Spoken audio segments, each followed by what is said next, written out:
জয়গুরু। আলোচনা প্রসঙ্গে অষ্টম খণ্ড থেকে পাঠ করছি পরবর্তী অংশ।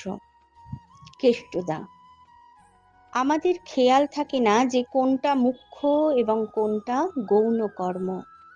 শ্রী শ্রী ঠাকুর, এখন প্রধান কাজ হলো এমন একটা কমন প্ল্যাটফর্ম অর্থাৎ অভিন্ন মঞ্চ অর্থাৎ সৃষ্টি করা, যেখানে সব ধরনের মানুষ তাদের বৈশিষ্ট্য ও সত্তা সম্বর্ধনী প্রয়োজনের আকুরণার ভিতর দিয়ে মিলিত হতে পারবে।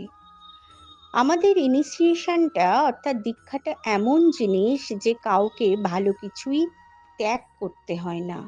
সৎ অনুশীলনের যাতে আরো পুষ্টি প্রবর্ধনা হয়, তার জন্যই এই ইনিশিয়েশন অর্থাৎ দীক্ষা।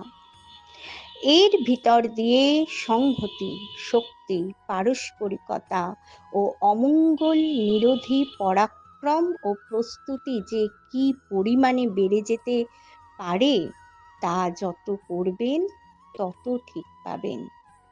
শুধু দীক্ষা দিলে হবে না, প্রত্যেকটি দীক্ষিতের পিছনে লেগে থেকে তাকে তৈরি করে তুলতে হবে, যাতে সে ডেফিসিয়েন্সি অর্থাৎ ঘাটতিগুলি মেকআপ অর্থাৎ পরিপূরণ করে দক্ষতায় দৃঢ় হয়ে দাঁড়াতে পারে।